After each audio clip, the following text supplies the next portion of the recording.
गुजरात के वडोदरा में निर्दलीय उम्मीदवार के रूप में चुनाव लड़ रहे अतुल गामेची ने गांधी जी की वेशभूषा में चुनाव प्रचार किया।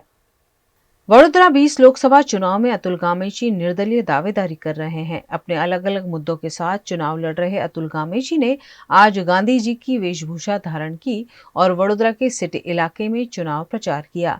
गांधी जी की वेशभूषा में चुनाव प्रचार कर रहे अतुल गामेची को देखकर लोग भी हैरत में पड़ गए। इस मौके पर अतुल गामेची ने कहा कि यह वेशभूषा काफी दिव्य है, क्योंकि गांधी जी ने स्वतंत्रता और समानता स्थापित करने के लिए, लोकतंत्र और संविधान की सुरक्षा करने के लिए अपना पूरा जीवन लगा दिया था। ऐसे में नई पीढ़ी में महात्मा गांधी के विचार और आदर्श का प्रचार प्रसार करने के लिए उन्होंने यह भेष धारण किया है। वडोदरा 20 લોકસભામાં ઉમેદવારી કરવા ગયા ત્યારે પણ બૂટ ચપ્પલનો હાર પહેરીને ગયા હતા। લોકોના બૂટ ચપ્પલ ઘસાઈ જાય છે, પરંતુ કામો થતા નથી।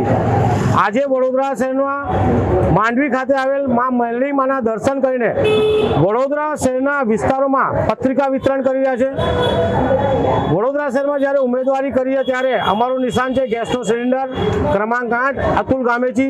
વધુમાં વધુ મતદાન લોકો કરે તેવી માંગ કરી રહ્યા છે।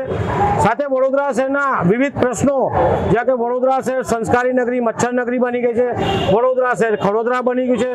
માન્ય મુખ્યમંત્રી સાહેબ કહે છે અમદાવાદ આગળ, સુરત આગળ, વડોદરા પાછળ કેમ? સી.આર. પાટીલ સાહેબ આવું કહી રહ્યા છે। ત્યારે અમે લોકોએ તમામ લોકોએ વિચારીને લોકસભાની ઉમેદવારી કરી છે। વડોદરા શહેરના જે પ્રશ્નો છે એને ઉકેલવા માટે અમે ઉમેદવારી કરી છે। જીતી જઈશું। આ તમામ પ્રશ્નોને અમે વાચા આપીશું। સાથે જે રીતના 30 વર્ષથી શાસન છે, વડોદરા શહેરને પીવાનું પાણી નથી મળ્યું, વડોદરા શહેરમાં ડ્રેનેજ લાઈનો ઉભરાય છે, વડોદરા શહેરમાં અનેક સમસ્યાઓ છે। આ તમામ સમસ્યા ઉકેલવા અમારા પ્રયાસ છે।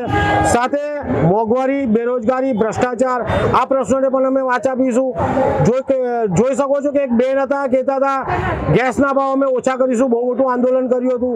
એક દાઢીવાલા બાબા હતા, 40 का चाहिए, 80 का चाहिए, 40 का चाहिए, 80 का चाहिए।